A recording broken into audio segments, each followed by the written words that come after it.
We all crave alone time now and then, a quiet weekend, a break from the noise. That's healthy, but there's a world of difference between choosing solitude and being forced into isolation. Humans are wired for connection. From ancient tribes to modern group chats, our survival depends on social bonds. Social interaction isn't just nice, it's essential. Our brains need feedback and support from others to stay grounded. Without it, our sense of reality can slip. Social reality testing, checking our thoughts against others, keeps us sane. Take away that feedback, and the mind can spiral into paranoia and confusion. Solitude is peaceful because we know it's temporary. The door is open, but for some, that door is locked.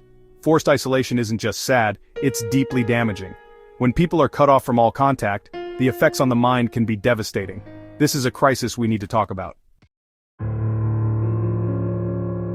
So what happens to the brain in isolation? First, stress hormones like cortisol surge, putting your body on constant alert. Sleep and appetite suffer. You feel anxious, edgy, and physically unwell. Over time, the mind unravels. Thoughts loop obsessively, impulse control fades, and depression or anxiety can take over. The prefrontal cortex, the brain's rational center, shrinks from lack of use, while the emotional limbic system goes into overdrive. This imbalance leads to paranoia, rage, and irrational fears. In extreme cases, the brain invents stimulation. Vivid hallucinations, hearing voices, losing touch with reality. People can feel disconnected from their own memories and identity. This isn't just boredom, it's a breakdown of the mind's ability to function. All because the brain is starved of its most basic need, human contact. The damage is real, visible, and often irreversible. Isolation is not just uncomfortable, it's dangerous. Sadly, we do force people into isolation, through solitary confinement in prisons.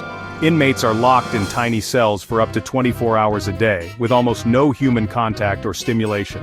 The United Nations classifies prolonged solitary, over 15 days, as torture. Yet it's used routinely, often for minor rule violations or administrative convenience. Those with mental health issues are most at risk, and isolation only makes their conditions worse. Solitary doesn't rehabilitate, it shatters mental stability. Ironically, it began as a well-meaning experiment by Quakers, but even early observers saw it drove people mad. Despite centuries of warnings, its use exploded in the late 20th century. We've known for generations that this practice is deeply harmful. The US leads the world in solitary confinement with over 120,000 people in restricted housing on any given day. It's not a last resort, it's standard practice with devastating consequences. After release, many struggle with PTSD, anxiety, and trouble reintegrating, skills solitary destroys. Norway takes a different approach, rehabilitation over punishment. Their prisons focus on social interaction, education, and responsibility. Staff act as mentors, not just guards. Inmates live communally and prepare for life outside.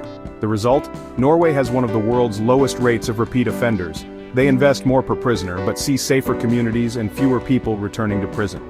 Treating people with dignity isn't being soft, it's effective and humane. Norway proves there are better alternatives to breaking people in a box. We can choose a smarter, more compassionate path. There is hope. Some US states are limiting solitary, especially for vulnerable groups and by capping time spent in isolation. But enforcement is inconsistent, and for those inside, coping is a daily battle. Some create routines, exercise, or right to stay sane, but these are desperate measures in an inhuman situation. The real solution isn't better coping, it's ending the practice. Correctional systems should rehabilitate, not destroy. Solitary makes people less stable, more anxious, and less able to function in society. We need investment in mental health care, education, and social reintegration. Human connection is our strength, it's how we heal and thrive. Solitary confinement is fundamentally at odds with human nature. It's time to choose humane, effective justice that rebuilds lives, not breaks them.